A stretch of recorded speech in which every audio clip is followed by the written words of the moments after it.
Durante seu discurso no plenário do Senado, o senador Eduardo Girão mostrou o áudio de um vídeo que viralizou nas redes sociais de uma criança de 10 anos de idade que pede ao ministro Alexandre de Moraes, do Supremo Tribunal Federal, que liberte seu pai e seu avô, presos políticos do ministro. Após exibir o áudio, Girão disse: "Esse é o desabafo de uma criança que está orando, como muitos brasileiros, e a gente pede isso, que orem pelo ministro Alexandre de Moraes, porque a crueldade, a injustiça, o desrespeito à nossa Carta Magna chegou ao fundo do poço." O senador alertou: ou o Senado se levanta, ou não tem razão de ser, de nenhum de nós estarmos aqui, se o Senado não cumprir seu papel de defender a Constituição. E o único que pode fazer alguma coisa é o Senado Federal, que tem a prerrogativa de investigar, de afastar ministros do Supremo Tribunal Federal. Já deu, senhor presidente, já deu. Que Deus nos abençoe e que o clamor de crianças, de idosos, de pessoas de bem, milhares de presos políticos que temos no Brasil, seja ouvido pelos homens de bem dessa nação. A violação de direitos de crianças e violação ao sistema acusatório, com o Ministério Público sendo ignorado, já se tornaram comuns no país com a permanência e expansão dos inquéritos políticos conduzidos pelo ministro Alexandre de Moraes no Supremo Tribunal Federal. Crianças tiveram suas casas invadidas desde 2019 e até mesmo seus próprios equipamentos eletrônicos apreendidos em meio às buscas e apreensões ordenadas sem qualquer indício de crime, que muitas vezes tiravam todos os bens eletrônicos de famílias e privavam as crianças até mesmo das aulas remotas durante a pandemia. Crianças foram separadas de seus pais e mães ou de seus avós, afastados da família em prisões políticas ou no exílio. Outras crianças ficam, na prática, presas com seus pais, que não podem deixar a casa e não têm meios de sustento ou para prover atividades para seus filhos. Algumas crianças viram seu pai perder até mesmo o movimento das pernas, devido a um estranho acidente enquanto estava preso por crime de opinião. Outras crianças sofrem com as consequências econômicas dos bloqueios de bens e confiscos a que suas famílias são submetidas, além do assédio de reputações promovido pela velha imprensa. Há mais de 5 anos, o ministro Alexandre de Moraes conduz, em segredo de justiça, inquéritos políticos direcionados a seus adversários políticos. Em uma espécie de parceria com a velha imprensa, matérias, reportagens e relatórios são admitidos como provas sem questionamento, substituindo a ação do Ministério Público e substituindo os próprios fatos, e servem como base para medidas abusivas que incluem prisões políticas, buscas e apreensões, bloqueio de contas, censura de veículos de imprensa, censura de cidadãos e parlamentares, bloqueio de redes sociais, entre muitas outras medidas cautelares inventadas pelo ministro. O mesmo procedimento de aceitar depoimentos de testemunhas suspeitas e interessadas e tomar suas palavras como verdadeiras se repete em diversos inquéritos nas cortes superiores.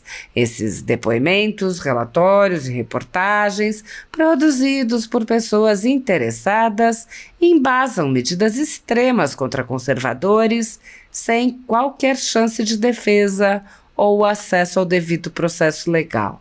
A Folha Política já teve sua sede invadida e todos os seus equipamentos apreendidos. A renda do jornal está sendo confiscada a mando do ministro Luiz Felipe Salomão, ex-corregedor do Tribunal Superior Eleitoral, com aplauso dos ministros Luiz Roberto Barroso, Alexandre de Moraes e Edson Fachin. Todos os rendimentos de mais de 20 meses de trabalho de jornais, sites e canais conservadores são retidos sem qualquer base legal. Se você apoia o trabalho da Folha Política e pode ajudar a impedir o fechamento do jornal, doe qualquer valor à empresa Raposo Fernandes através do Pix, utilizando o QR Code que está visível na tela ou o código ajude@folhapolitica.org. Caso não utilize Pix, há a opção de transferência bancária para a conta da empresa Raposo Fernandes, disponível na descrição deste vídeo e no comentário fixado no topo. Há mais de 10 anos, a Folha Política vem fazendo a cobertura da política brasileira, quebrando a espiral do silêncio imposta pelo cartel midiático que quer calar vozes conservadoras. Pix ajude@folhapolitica.org. Assista. Paz e bem, presidente, senhoras senadoras, senhores senadores, cumprimentar a senadora Tereza Leitão pelo seu aniversário ontem também, assessores, funcionários dessa casa. Finalmente, brasileiras e brasileiros que estão nos assistindo pelo trabalho sempre muito competente da equipe TV Senado, Rádio Senado, Agência Senado, finalmente nós estamos tendo uma sessão aqui nessa casa.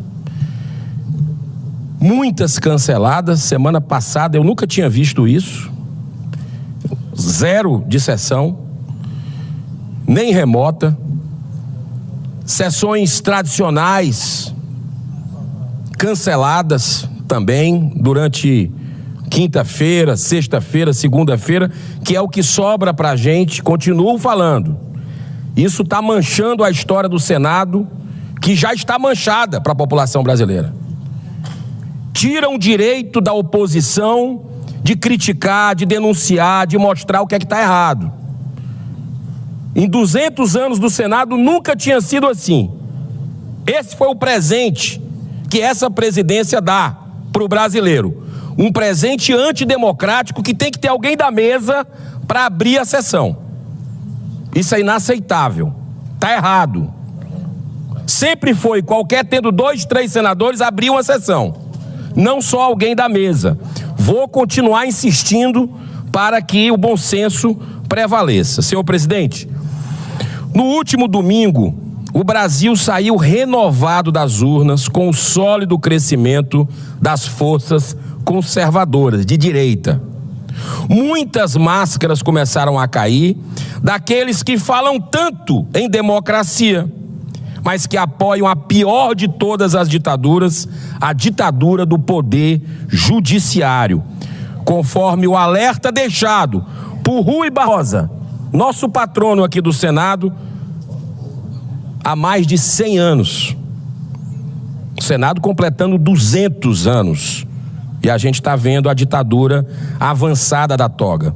Eu poderia falar dos resultados fenomenais ocorridos em muitas capitais importantes do país, como Salvador, Curitiba, Belo Horizonte, mas eu vou aqui me deter sobre Fortaleza, a 4ª maior cidade do Brasil, a 3ª tirando a federal, que é Brasília, cidade onde nasci e escolhi para viver com a minha família.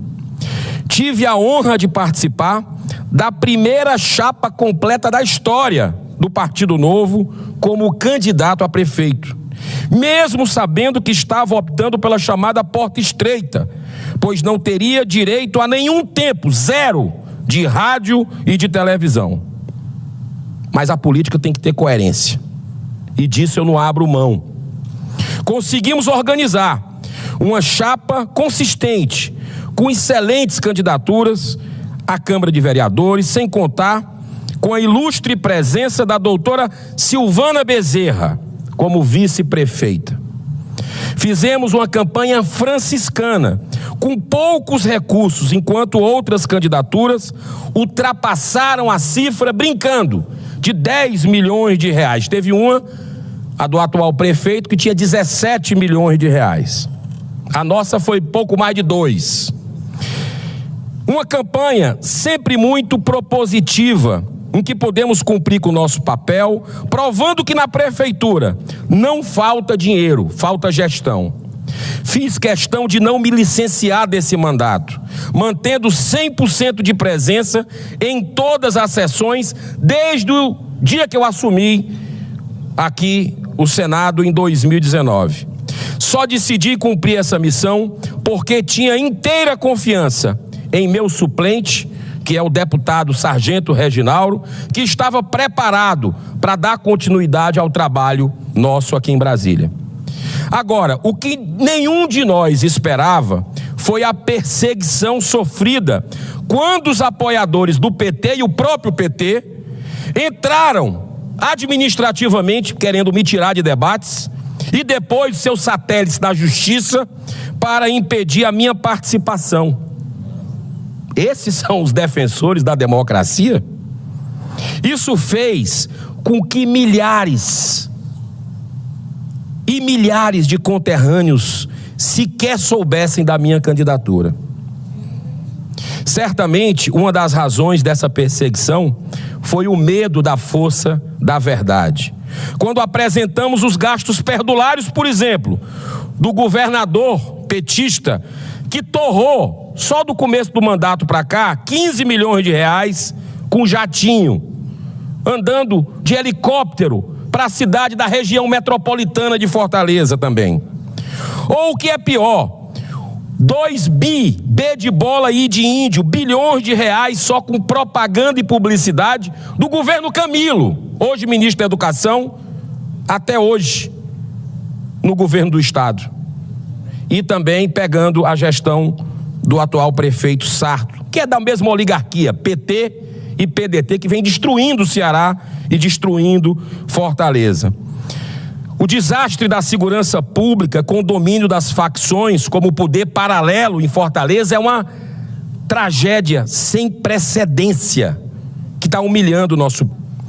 Agora nós teremos um segundo turno histórico, onde todos os homens e mulheres de bem, que são maioria, precisam apoiar André Fernandes, do PL, que foi escolhido por 40% do eleitorado para representar as forças conservadoras, derrotando finalmente essa oligarquia PT e PDT que tanto mal tem causado nos últimos 20 anos a terra da luz.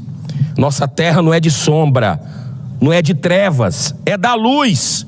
E essa votação expressiva que no final deu uma polarizada é daqueles que querem que fique do jeito que está, contra a renovação de verdade.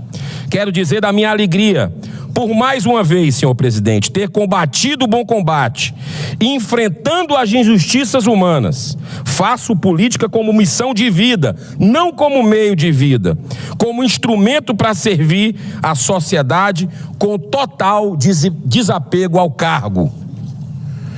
Vamos continuar aqui firmes no exercício desse mandato de senador, dando, nesse momento, a maior prioridade na conquista dos 5 votos, senador Espiridião Amin, que faltam para obrigar a mesa diretora dessa casa a admitir a abertura do processo de impeachment de Alexandre de Moraes, senador Marcos Rogério, nosso líder. Pedido robusto, assinado por 153 parlamentares, senador Plínio Valério, e apoiado por quase 2 milhões de brasileiros. Dentre tantos abusos, destaque para os inquéritos das fake news e principalmente sobre os presos políticos de 8 de janeiro. Tudo isso em prol do restabelecimento do Estado Democrático de Direito, com pleno respeito ao sagrado direito constitucional da liberdade de expressão, da ampla defesa, do contraditório, senador Sérgio Moro. Eu quero finalizar, eu não sou de colocar áudio aqui da tribuna, alguns colegas fazem com mais frequência, mas esse aqui me emocionou profundamente. Peço sua autorização, presidente. Oi, Alexandre, tudo bem? Alexandre, hoje eu vim aqui te pedir pra você soltar meu papai e meu vovô. O nome dele é Leandro e Levi. Eu prometo pra você que eu oro pra você. E eu tenho 10 anos e você sabe o mal que você tá me fazendo. Eu sei, Alexandre, que muitas vezes você já levou muita pancada da vida. Mas não é por isso que você tem que fazer os outros sofrer, a família sofrer. Porque se você fazer o bem, eu te prometo que todo mundo vai gostar de você. E Deus vai restaurar a sua vida. E desculpa por estar chorando. É porque eu sinto muita falta do meu pai. Meu pai e meu avô é bolsonarista. E eu sei que você não gosta do Bolsonaro. Nem o Lula gosta. Mas não é por isso que você tem que fazer os outros gostar do mesmo jeito. Porque isso você não tá fazendo os outros gostar de você, você tá fazendo os outros odiar você. Pra você mostrar que você é uma pessoa boa, começa a fazer o bem.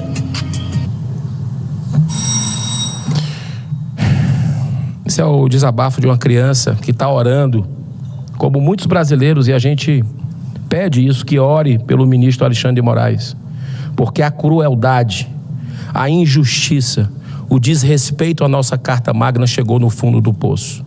Ou o Senado se levanta, ou não tem razão de ser de nenhum de nós estarmos aqui.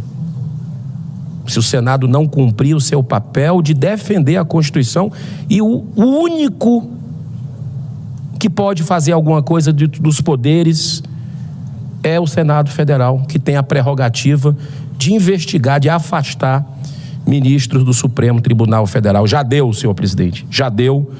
Que Deus nos abençoe e que o clamor de crianças, de idosos, de pessoas de bem, milhares de presos políticos que nós temos no Brasil, seja ouvido pelos homens de bem dessa nação. Muito obrigado. Ouvimos atentamente a sua manifestação e até